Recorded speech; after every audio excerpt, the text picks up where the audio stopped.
Karbohidrat merupakan materi di kelas 12. Kita akan mempelajari materi karbohidrat dengan tujuan pembelajaran. Yang pertama menjelaskan penggolongan karbohidrat. Yang kedua menjelaskan struktur dan tata nama karbohidrat. Menjelaskan kegunaan dan sumber makanan yang mengandung karbohidrat.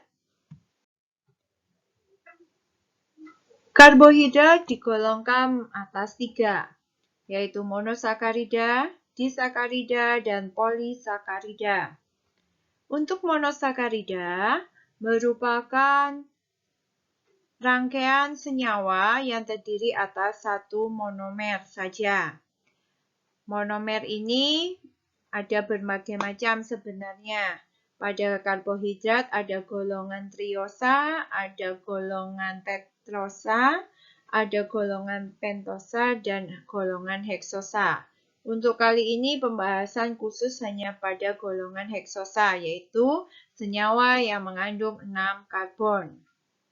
Contoh yang akan kita bahas adalah glukosa, fruktosa, dan galaktosa. Penggolongan yang kedua adalah disakarida, yaitu gabungan 2 monosakarida. Yang akan kita bahas adalah sukrosa, maltosa, dan laktosa.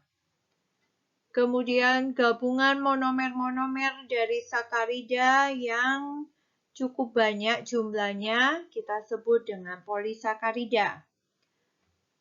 Yang akan kita bahas adalah amilum, glikogen, dan selulosa.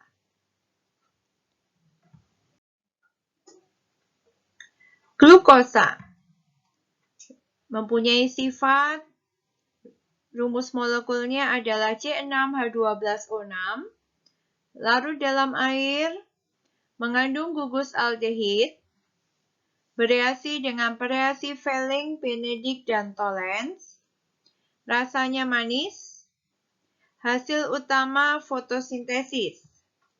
Sumber makanan dari roti, nasi, kentang, terdapat juga dalam darah.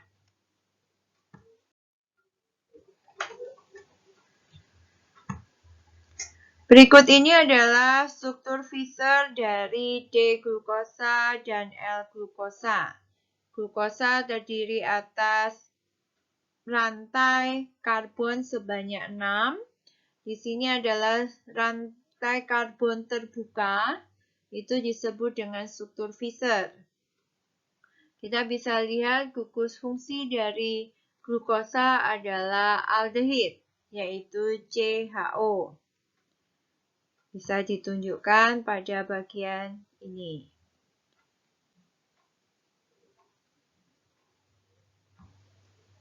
Kemudian, struktur berikutnya adalah proyeksi Haworth atau struktur Haworth, yaitu merupakan rangkaian tertutup.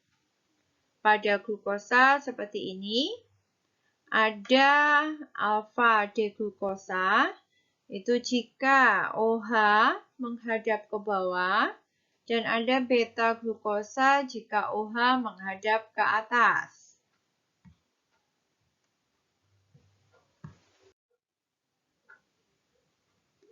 Berikut ini, kita akan membahas tentang fruktosa. Sifatnya yang pertama adalah rumus molekul C6H12O6.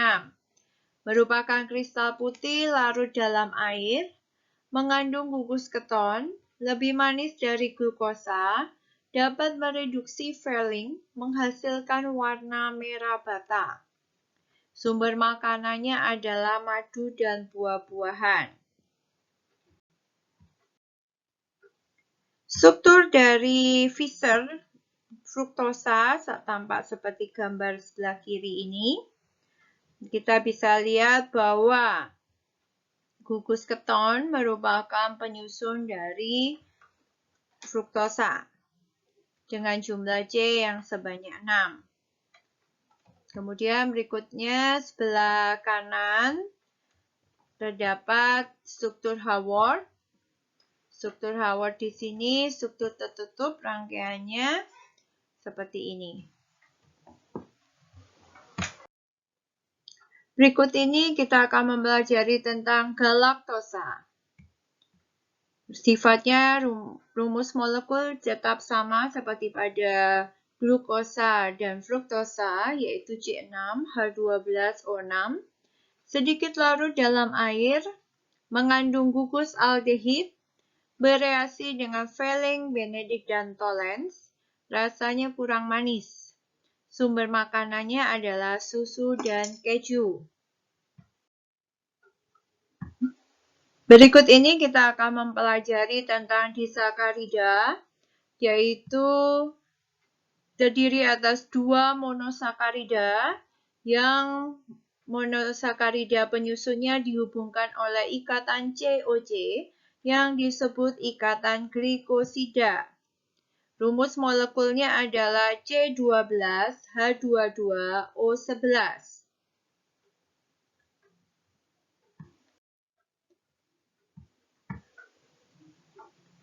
Berikutnya contoh-contoh dari disakarida. Yang pertama adalah sukrosa, terdapat dalam tumbuh-tumbuhan dan buah-buahan, terutama tebu. Sifat-sifat tidak dapat mereduksi larutan Fehling dan Tollens, karena sukrosa tidak mengandung aldehid bebas dan keton bebas. Jadi ini satu-satunya golongan karbohidrat yang tidak bereaksi dengan Fehling dan Tollens. Sukrosa dapat dihidrolisis menghasilkan glukosa dan fruktosa.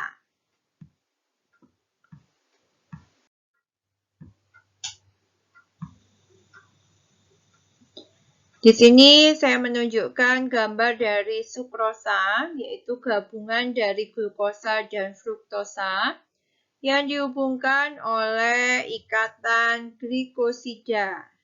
Di sini terdapat ikatan glikosida COC.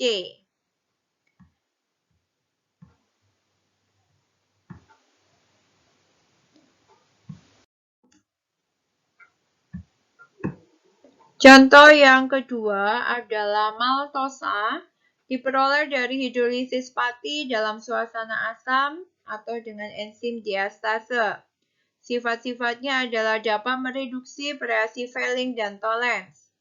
Dapat dihidrolisis menghasilkan 2 molekul glukosa.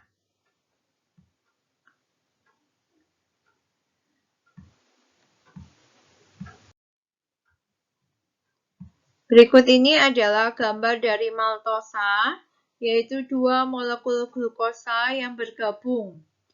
Sama halnya pada sukrosa juga dihubungkan oleh ikatan glikosida. Laktosa. Laktosa terdapat dalam susu sapi, rasanya tidak semanis tebu. Sifat-sifatnya adalah dapat mereduksi bereaksi Fehling, dapat dihidrolisis menghasilkan glukosa dan galaktosa. Berikut adalah struktur dari laktosa, yaitu gabungan galaktosa dan glukosa. Polisakarida. Gabungan monosakarida dalam jumlah banyak membentuk polisakarida.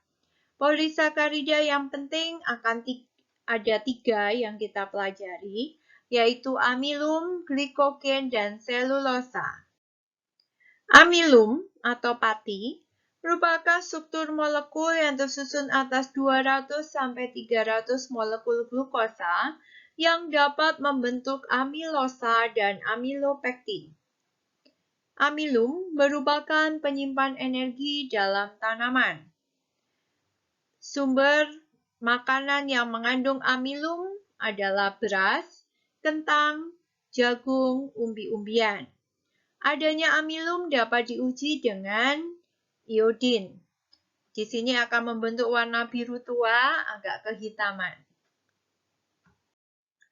Glikogen, sebagai contoh polisakarida yang kedua, merupakan karbohidrat yang terdapat dalam sel tubuh manusia dan hewan. Glikogen disimpan dalam hati dan jaringan otot.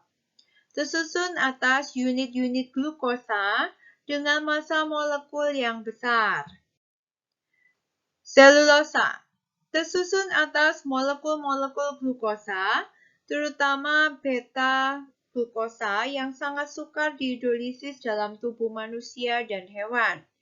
Sumber dari selulosa adalah kayu, kapas, dan sayuran.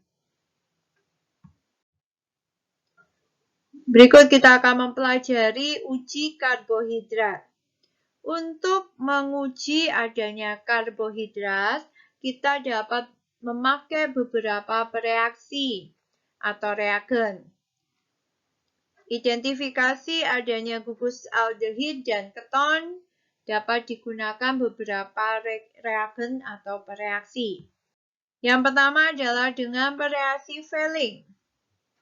Dibuat dari campuran larutan CuSO4 7% sebagai Fehling A dengan larutan NaOH dan kalium natrium tartrat sebagai larutan Fehling B. Digunakan untuk menunjukkan gugus aldehid. Jadi untuk pereaksi Fehling ini, di sini untuk menguji adanya reaksi aldehid dengan pereaksi Fehling menghasilkan endapan merah bata dari Cu2O. Dalam reaksi bisa kita lihat aldehid yang mengandung gugus CHO, kemudian dia akan mengalami oksidasi oleh adanya pereaksi Fehling. Pereaksi Fehling sendiri yang tadinya semula Cu2+ karena berasal dari CuSO4, maka akan mengalami reduksi menjadi Cu+. Nah, Cu+ inilah yang berubah warna menjadi merah bata. Dan aldehid akan berubah menjadi asam karboksilat. Ini adalah gambaran reaksi jika senyawa karbohidrat direaksikan dengan pereaksi Fehling, sehingga terjadi reaksi reduksi oksidasi. Berikutnya, pereaksi yang kedua adalah pereaksi Benedict. Dibuat dari larutan CuSO4 dan natrium karbonat, serta larutan natrium sitrat. Hasil positif terhadap reaksi ini akan terbentuk endapan merah bata. Di sini Benedict dapat digunakan sebagai penguji adanya gula bereduksi. Pereaksi yang ketiga adalah pereaksi Tollens. Dibuat dari suatu larutan yang mengandung senyawa kompleks, yaitu diamin, perak, hidroksida. Di sini reaksi Tollens untuk menguji adanya gugus aldehid.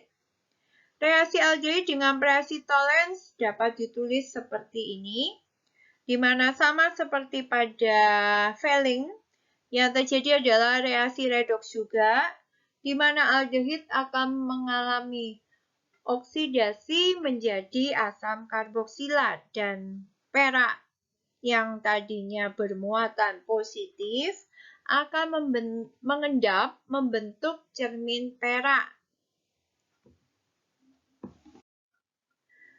Berikutnya pereaksi Molis. Molis dibuat dari alfa-naftol dalam etanol dengan sedikit asam sulfat pekat.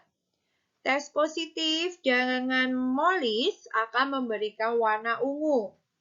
Uji adanya karbohidrat secara umum dapat menggunakan pereaksi ini.